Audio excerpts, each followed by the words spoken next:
Every soul is a candle. Every soul. Good evening. Hi, it's Phillip Namanworth, Creative Spirituality.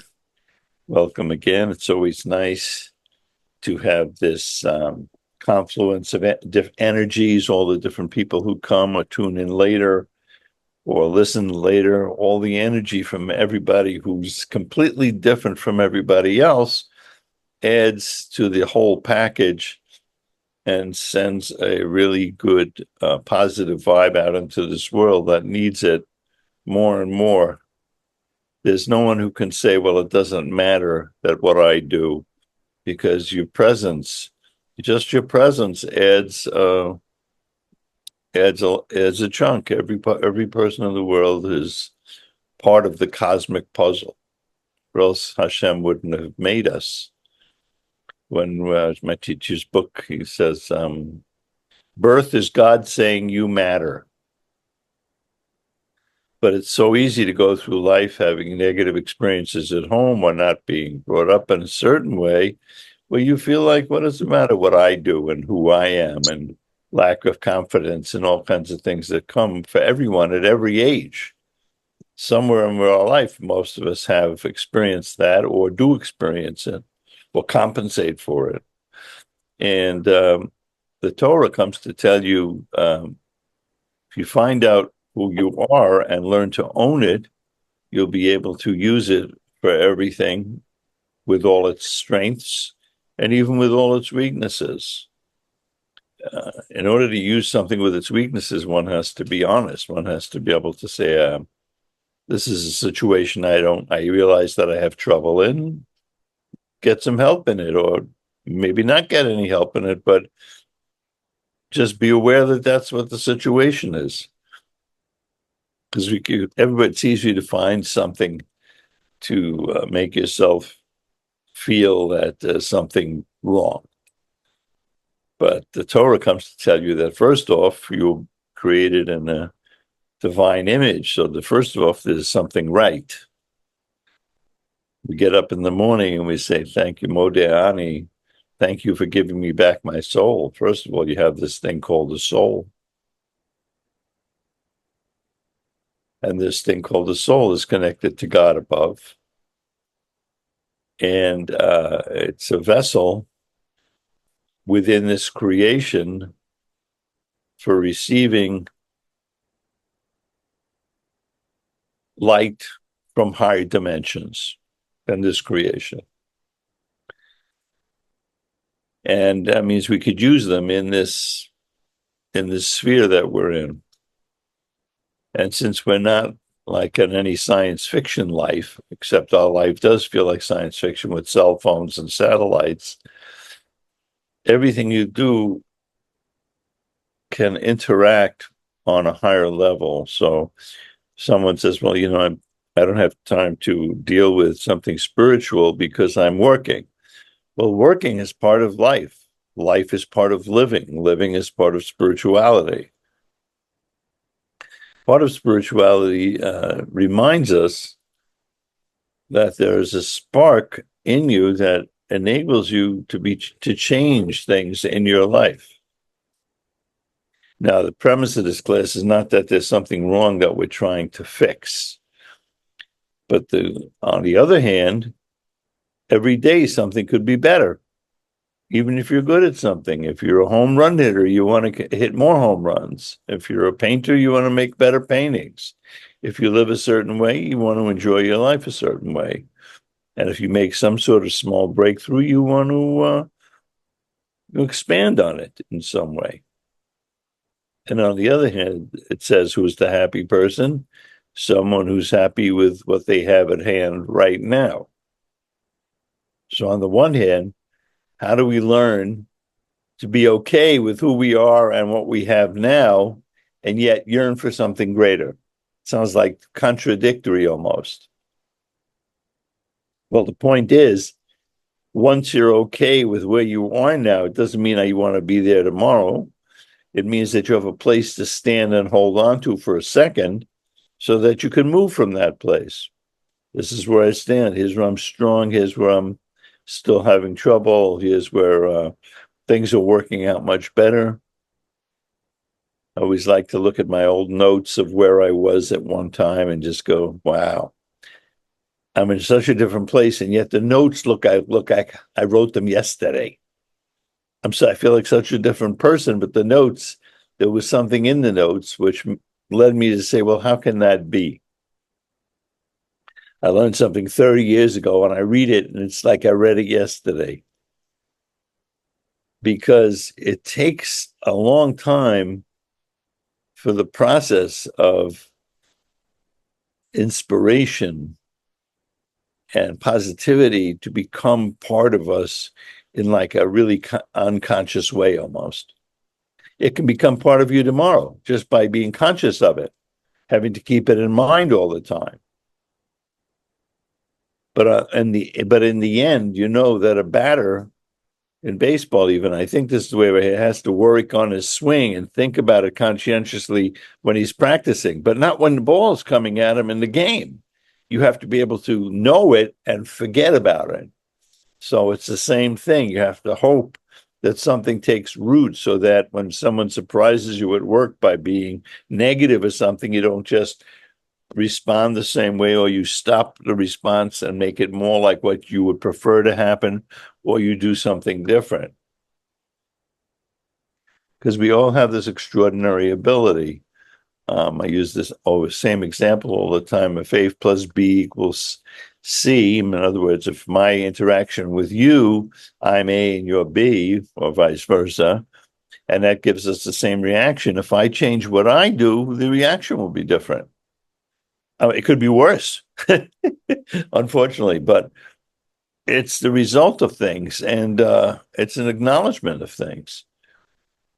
And this is why we always, I'm sure I've said this a million times about knowing which candle on the menorah you are, and then discussing the different personality types that there are, and accepting that we are, or we have an inclination towards a certain way of being in the world.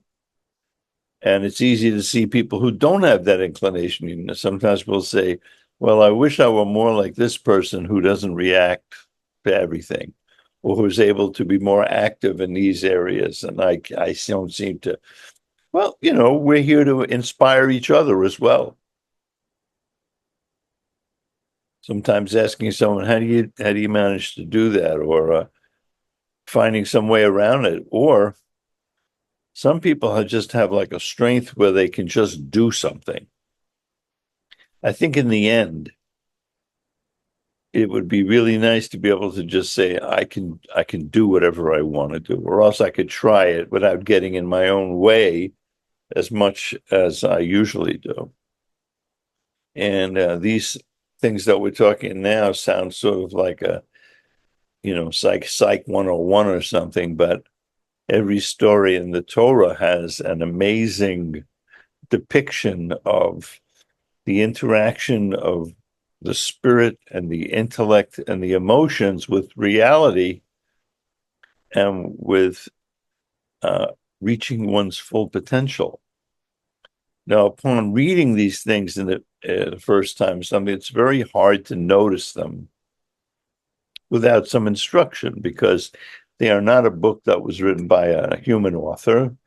They are a blueprint that was transmitted to us as a cosmic interface between something greater than us and ourselves. And yet they seem to be human stories. So it's like saying, these things are from out of this world, but they look like stories of you and me.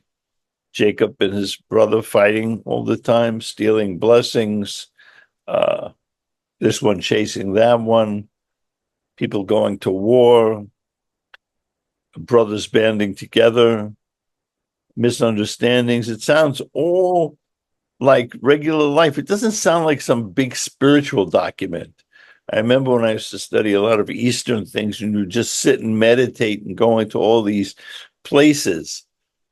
And yet the Torah teaches something extraordinary, that the deepest place is really right where you are. The deepest energies, even though you've not learned to feel them, are available right where you are in your life right now. Oh, I wanted to ask Shlomo, Pace, did you call Stephen to see if he's okay to come on? Someone might want to do that. Just he had trouble last week. Yeah, I'll check. Okay. So, how can the most normal things be the repository of the highest things? Seems like a dichotomy. And there are people who live their lives that way. Everything that's on a spiritual level, they're very, very open and wide open, I think, and very, very well spirited. And then when they're in another situation, they're upset and this and that. Like there's a dichotomy or a duality running through our lives. But the truth is that there's an extraordinary oneness. And no matter who we are, or how much or how little we study, anytime that we can experience that, it's a game changer. In other words, someone is just tuning into a class for the first time and they hear an idea and they're just thinking about it during the week. And they notice that they made a different decision based on something. And they see that there was a little slight change available. When that happens, you brought that area into your life. There is a midrash, which is what's called the Agada. Agada means that many of the spiritual blueprints are taught through stories. We have one section called halachas, which are laws, which are God's will and wisdom. And then there are truths that can't just be said outright. They have to be told in a story. Sort of like if you go to a movie and someone says, "What is it about?" If you give them a 2-line synopsis, they can't get it. You have to watch the show. You have to see how the plot develops. You have to see all the ins and outs of how your life goes. And the Medrash by Rabbi Tanchuma, which is about the 3rd century, he says, what's the purpose of existence? And he makes a statement. He says, God wanted a dwelling place in the lowest world. Well, without going into definitions of God or whatever, why is this called the lowest world? Does that mean it's the worst? So to remind us that high and low represent more revealed or less revealed. If you meet someone who's a very, very broad, generous person and a very open person, you might say very high person. It means that there's a kind of an aura that they have, an aura which means light, which shows you that what's on your inside also can be on your outside.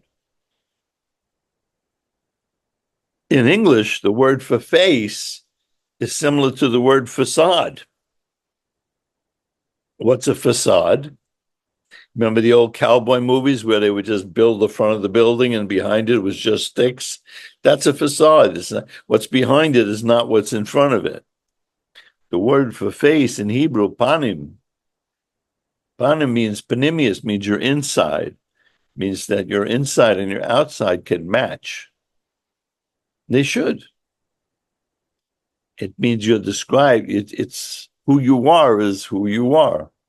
And who you are and what you do can meet in a way to be present in your life at very surprising times.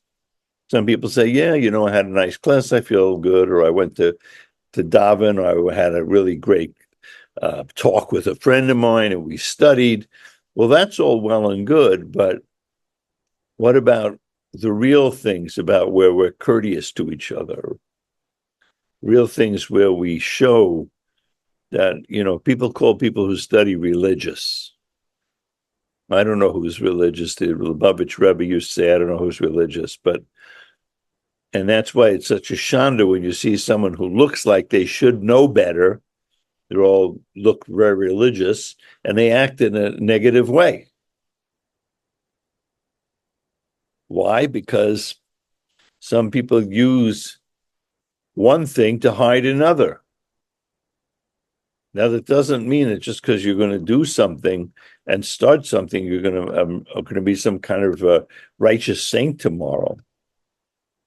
But you can exhibit the special light that's in you in different ways.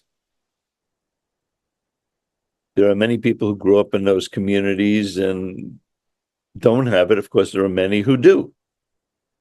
But it's funny, when you see someone like that, you expect a certain kind of behavior, because instead of the word light, use the word refinement. Judaism is here to help you refine yourself. Every aspect based on your own individuality. So you could say, well, I'm not that kind of person. I'm kind of coarse, like a good joke. It's not talking about that. It's talking about being careful not to embarrass people, to understand the laws of Lashon Hara a little bit so that we don't hurt each other, to be there for a friend, to show up for others, and to show up for ourselves. Now, a lot of times when we show up for other people, it's because they're having difficulty. And some people, you're lucky if you have a friend, they're there for you. But wouldn't it be great if you understood enough that there's part of you that can show up for yourself? So when you're in that place, you can stop the negativity a little bit faster and go down a little bit of a different road. I've spoken to many people over the years, and they say, I've been studying for a while, and even when I'm praying, my mind won't shut up. I must be doing something wrong. Well, what's incorrect in that, I won't say wrong, incorrect, is to suspect that your natural inclinations are going to change. So the great news about refining oneself is that mostly you gain control and discipline over your actions, if possible, but you may have the same inclination coming up. Means you don't, but it doesn't rule you. It may have a voice, but it doesn't rule you. I heard a very cute joke the other day, I'll tell you. There's a woman, she goes, whenever I see a piece of chocolate, two voices come into my head. One voice says, eat the chocolate, and the other voice says, you heard the lady, eat the chocolate. That was, Jennifer, what do you think? Good, right? But we do have those voices, and they are going to come up. Hi, Sharon. Hi, Stephen. And what are we to do about these things? In other words, when we confront what it means to be just a normal human being, it can seem overwhelming. But the first thing we have to know is that it's normal, and it's that way for a reason. And in the midst of that situation of who we are and how we operate, there are many things that we can access within us to broaden our palette of colors. In other words, think of a palette of colors of different choices that you could make. Some people are forever painting every situation with somber colors. No matter what comes up, they have a what if to go with it. They can't get off their butt. What if? No matter how good it is, they start looking at what's going to happen if something happens. This is a habit. And then there are some people who, no matter what you tell them, they say, oh, everything's going to be all right. I'm not saying one's right or one's wrong, but it just means that two people have different inclinations towards what their initial response to the universe is. So the first thing to learn, like any consultant usually does, is to say, let's see how the business is operating. How do you normally operate? What's your first thought when people say this? What's the first thought when you give your work to someone to read? What's your first thought when you ask for help? What's the first thought when there's a disagreement? And the more you get to know about what your inclination is, the more you get to decide whether it's something you prefer or not. And even if at that point you may not be able to change it, but you certainly can make an effort or do something to change the situation, usually. This is a very positive image. It means, the Torah is not a self-help book, because the self-help books are talking about are very ego-centered. It's the self at the expense of the world sometimes. To help oneself, one has to be engaged with the world in some way. And it's whatever you put first. I mean, when you see a mother putting the child first, this is a normal reaction in many people. And we see that children whose parents don't do that grow up a certain way. Because they didn't, at that age, they need a certain kind of support. They need to know someone is there for them, and they could grow up very insecure. And we have the question of, I used to have a friend, he would call me a lot and complain. You ever talk to someone, how are you? And they say, I can't complain. I say, yeah, it's America. You can complain. And he would complain. He said, I do everything for everybody else and nobody's helping me. Well, you don't have to say yes to everybody. You can learn to ask for help from other people. You can't just expect it. And people are people. Each one of us has friends who we usually pair up with people who drive us crazy in one way or another. This is God's little joke about how people really stay together. Or we have a friend who you have to call all the time. They don't usually call you. But they do something in a different way. It's whatever it is, it's their thing. And you could talk to them about it. But it really involves something much deeper than that. If one of the basics of Judaism is v'ahavta l'reacha chamocha, you should love someone like yourself. And if anybody who's studied history knows that the Greeks said, know thyself, there's a golden rule, love others like yourself, right? It's not a new thing we're hearing, right? And we live in a society where if someone votes for someone that you don't like, you'll never speak to them again. You think in other ages there weren't things people disagreed about? We gloss over it. Yeah, I'm a hippie. I'm smooth with everybody, but that person I'm not smooth with because he's different. We have to learn that the best friend you can sometimes have is that person who's very different from you, that person you wouldn't normally have become friends with in the past. But you find a way to interact with them. We're not here to change each other so that we all can get along, because we are looking for basic refinement and respect for each other's person and personality. You can be with someone who's a very different kind of person, but you feel that they respect your being. Or you can be with someone who just feels like they're arrogant, even if they agree with you. And the test always is to say, if I'm having certain experiences in life, what am I bringing to those experiences? The Torah gives us a blueprint of how we act and can act in certain situations. And they're very extreme. There's not one event in the Torah that's not kind of extreme. If you've been following the Parshas, 2 weeks ago, we had Korach, who led a rebellion against Moses, and the earth opens its mouth and swallows people. A plague comes. A staff bursts forth into buds of almonds. The week before that, we have a couple people going into the promised land and thinking that they look like grasshoppers and saying to God, you can't kick us in here. These are not little things. These are big deals. Last week before Pinchas, we had Balak, a non-Jewish person who hires another non-Jewish person to curse Jews and leaves us with a portion in the Torah that gives us the greatest prophecy about the Messiah that we have in our 5 books of Moses. So it's not just, each thing is sort of extreme because it's trying to get us to engage, to ask, why is this going on? Right now we're reading about Pinchas.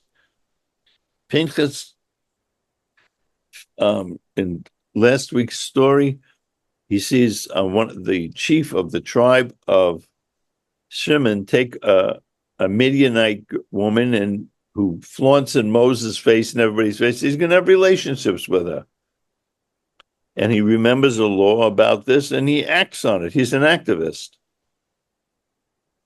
And the result of this is that the plague stops and people stop dying. But just like what happened in this society after October 7th, they started yelling at him that he had other motives. Imagine, people are dying of a plague. Here's a guy who commits an active thing because it's wrong. And instead of saying thank you, they say, well, they become critics. Oh, he only did it for this reason. He did it because he has a negative part. I didn't do it because I'm on a higher level. A lot of times we hide our ignorance with our arrogance, People who could have known better and people who are ashamed that they don't do better will find it somehow to their physical or mental advantage to put down people who do better than them, who are doing better. Yeah. Not jealousy, it is a jealousy, but they are not living up to who they are. So they see someone and they attribute to them a negative motive. Instead of becoming comrades, they become critics. No matter what you do, they're criticizing. They're telling you what your intentions are. They're doubting you for every single thing. Yeah, criticize. Yeah. I just someone runs across and saves your daughter from being hit by a car and say, well, the guy was just trying to save the ball. The kid didn't mean anything. Save the daughter. You have to, what's the tachlis here? Tachlis means what's the main point of all this? If you understand that the main point of this is that the universe is always in engagement with you. God is always talking with you. He's sending you things in your life to deal with because he knows you need those things because they can help you grow. Then, of course, the question becomes, well, this thing that was sent to me, which is difficult, and many of us face difficult things like now, how does this help me grow? Or how do I move ahead without seeing what the benefit is, but just knowing it? It's the idea of faith. Some people think faith is what's left over when you run out of reason. Yeah. It's not. Faith is hard work. Faith is a discipline. Faith and reason go together in odd ways. When you don't know something and you find a mentor and they teach you something and you don't know anything about it, we're more easily to say, I'll do what you tell me because you know more and I want to learn how to play this instrument or to learn how to program this computer or whatever it is, right? We don't just say, well, I don't understand it, so I'm not going to do it. You want to learn it, you learn from someone. But then when you get a little smarter and you think you know a lot, instead of continuing to learn and understanding that learning is a lifelong thing, we close up. We feel threatened by other ideas. We won't even acknowledge them. Just because someone thinks differently than you doesn't mean they can't explain it to you. If I'm not talking to someone who has a gun at your head. And so what happens? We have this guy named Pinchas. Pinchas is the son of Eleazar, who was the son of Aaron. After the giving of the Torah, Aaron was the high priest. The priesthood was given to Aaron and his sons and any sons born after. Pinchas was already born to Eleazar, so he didn't inherit the priesthood. He was not a Kohen. He was just a regular Israeli guy. Moses was married. It says that Zimri said to Moses, look, you married a Midianite woman. What are you hocking me? Right? Of course she converted. And Eleazar also married someone from that family. But they probably did it. It seems like they did it before Mount Sinai.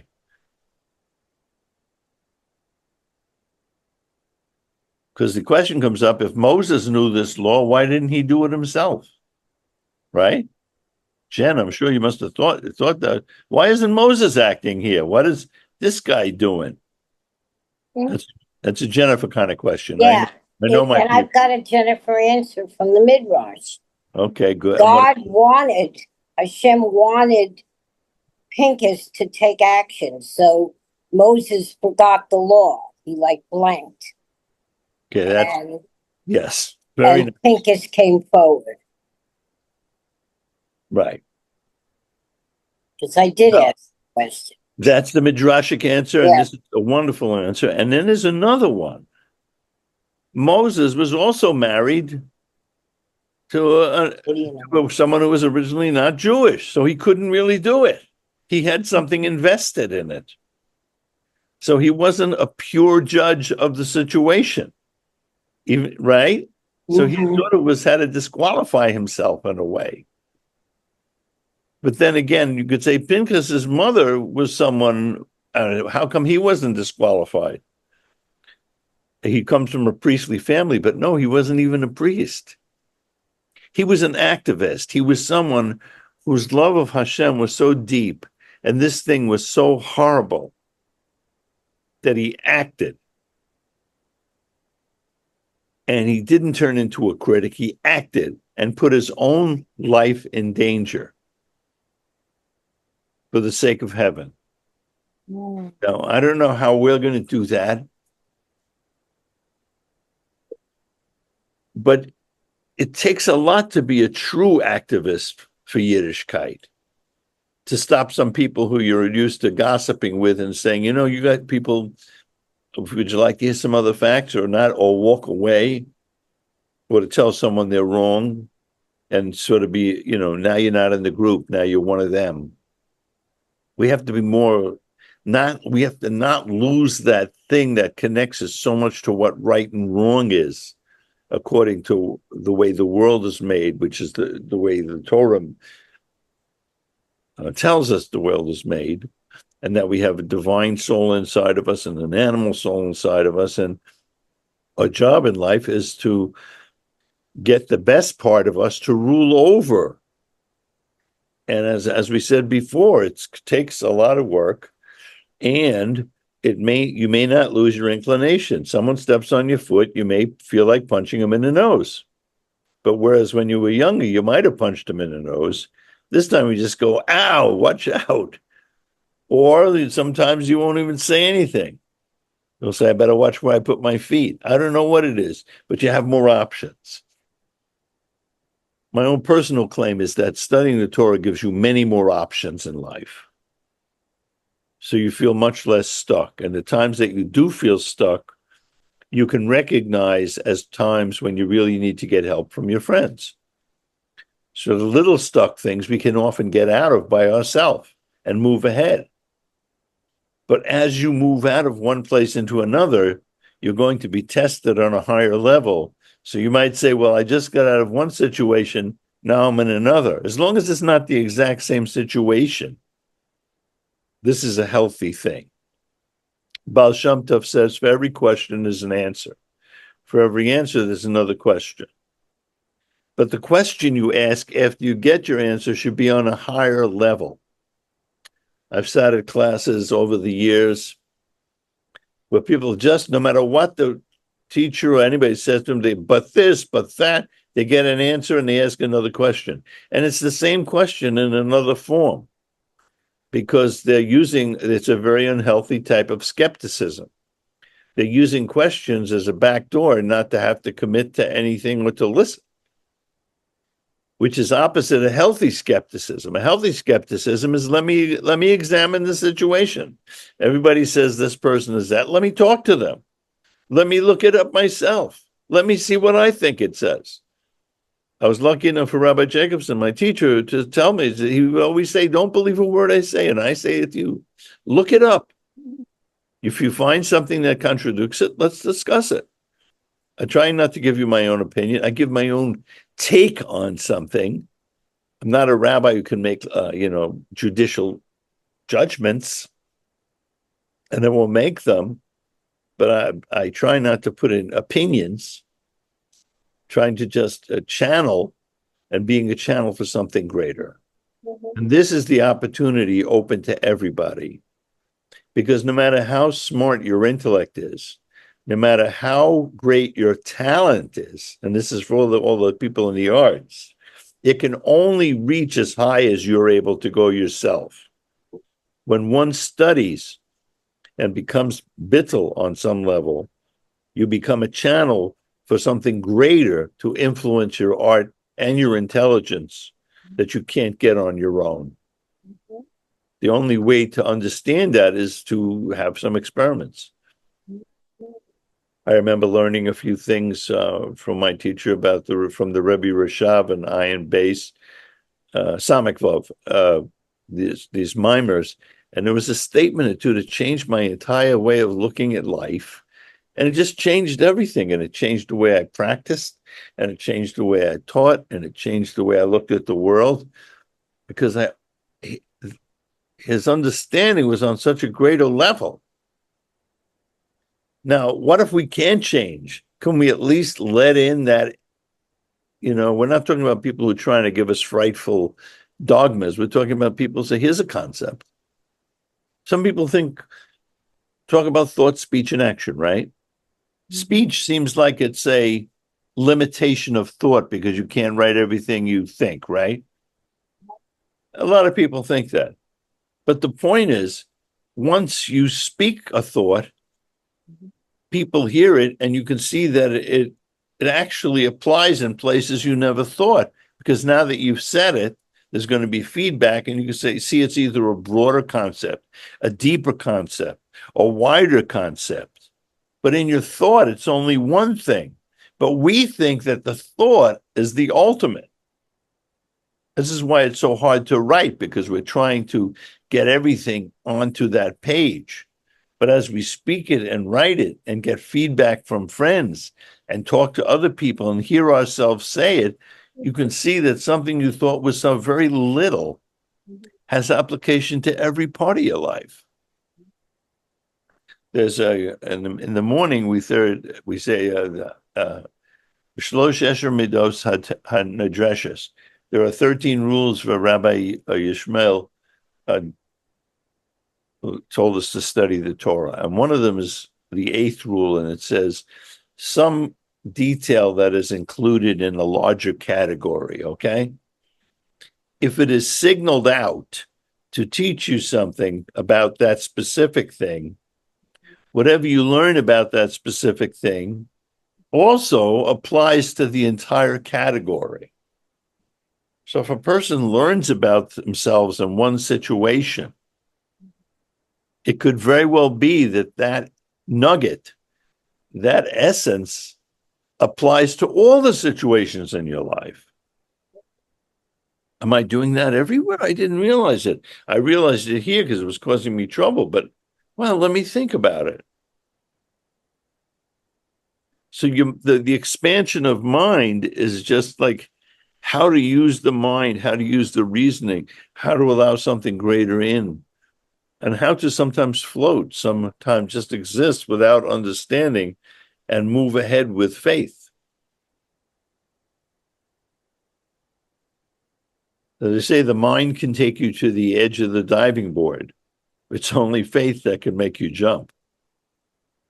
Or the more normal one, a push from a friend. Right? How many times you sit on the edge of the pool before some of your friend of yours will come and just, all right, already, enough, you're in. No, and then what was I so afraid of?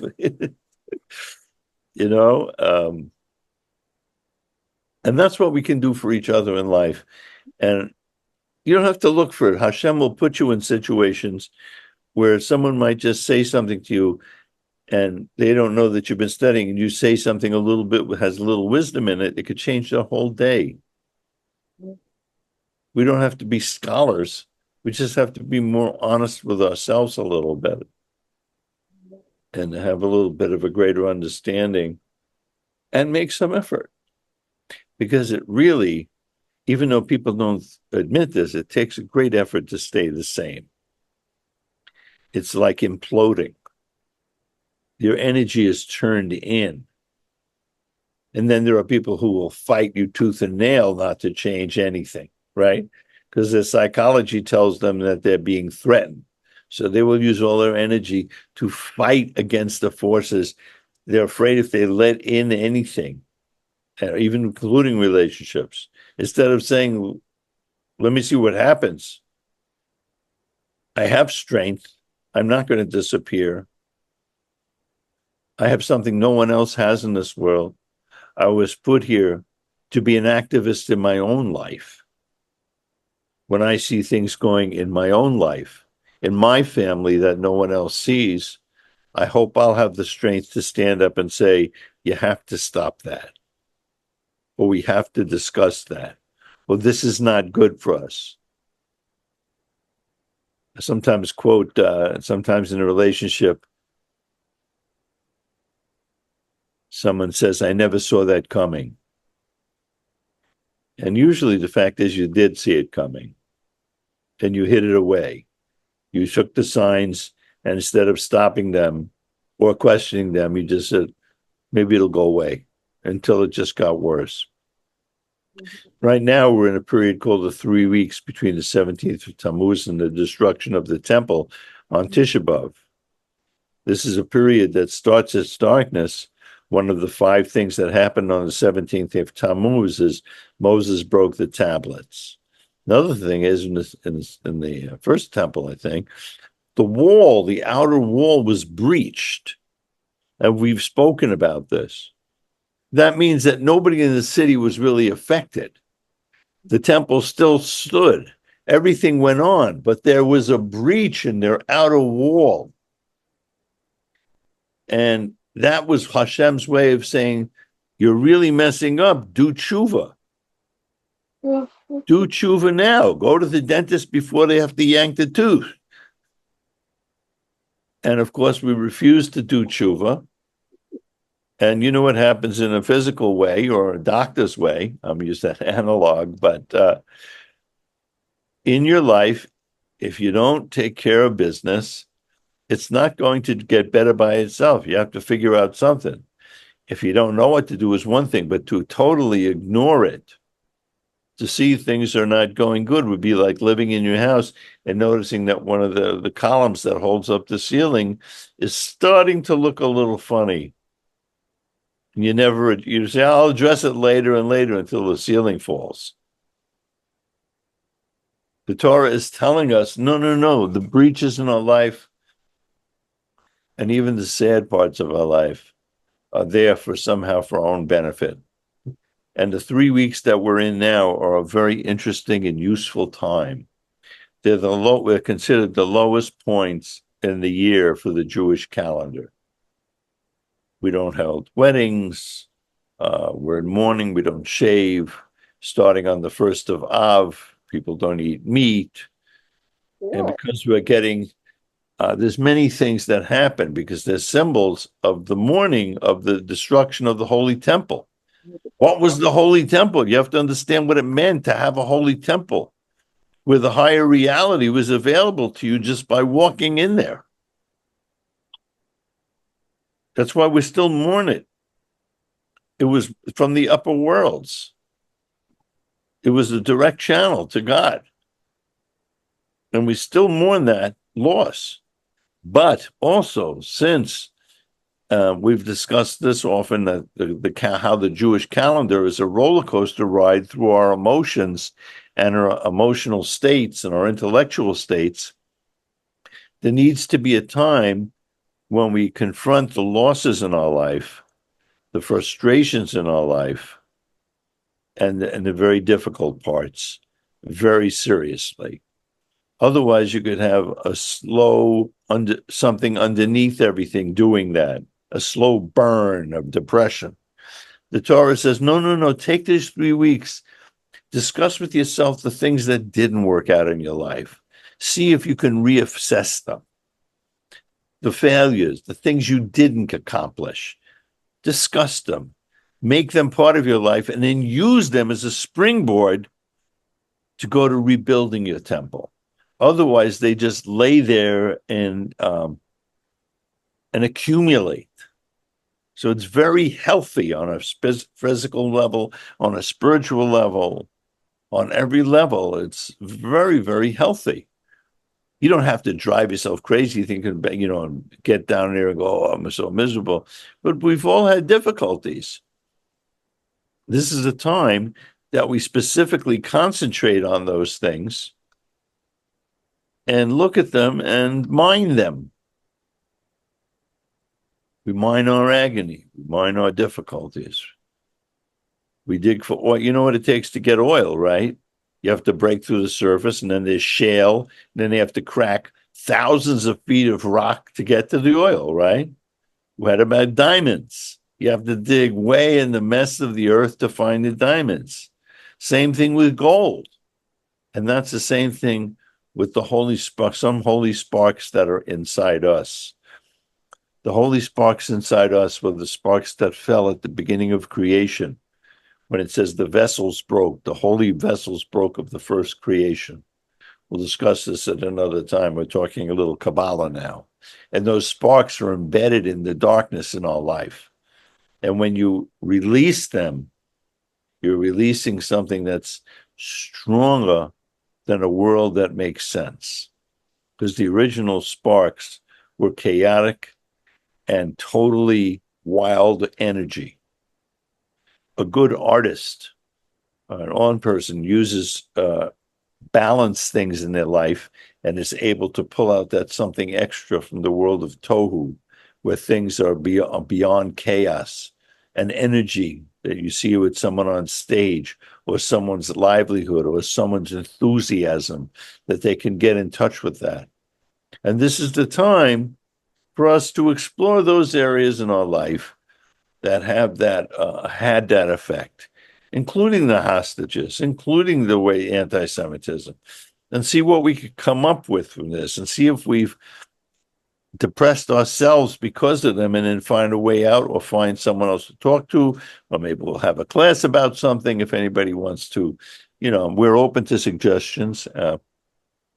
Want to thank Lindy, who's always running the class, and Pesach, and Uncle Stephen, and Shlomo, especially for his beautiful artwork and stuff. And Shlomo's been putting front music and back music, and we're on YouTube, so we've made some real efforts and strides of spreading Yiddishkeit in the world. This little class can make a difference. I don't know who's going to listen to those things. I've sent them out to people who never would listen to any Torah anywhere. So we're all part of that same process. And we did it with the resources that we have. The willingness to do something. I suggest to everybody else, if you want to have a friend and make a chavrusa with a friend during the week, that you'd study once a week or any time you pick the Pirkei Avot, or pick something, or else I'll suggest something or recommend something, so that every week you talk for 15 minutes maybe with a friend and discuss something. Read a chapter, see what you think, what I think. Doesn't have to be all deep or anything. Just get to know what your spiritual profile is before you were born. The Torah is the picture of your soul. So the shame of it is that people grow up not knowing what it is. And then they say, I don't want to be religious. They have no idea what that means. You have no idea what it means.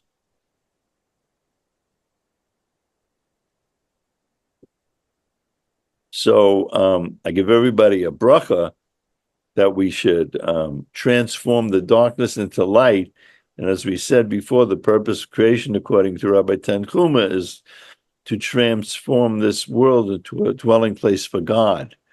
In other words, that our consciousness should get to a point that no matter what we're doing, it's on a little bit of a higher plane.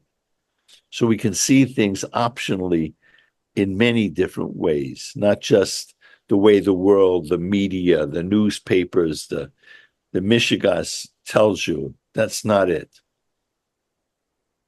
That's not it. And each of us in our level, in our work, with our abilities, has the vessels to handle that light and to make those improvements. And then everybody, any time who comes up to a different level, automatically shares it with everyone else because they're a little different. So I wish everybody a good Shabbos Pinchas. And there's a lot, of course, more to say about Pinchas. If you can, please read the Parsha. And Pinchas later was reincarnated as Eliyahu the prophet. And as you know, there's a lot of reincarnation and soul business in the Torah that we sometimes don't get a chance to talk about, but we will at certain points. So I wish everybody a good Shabbos. It's pretty soon. It's going to be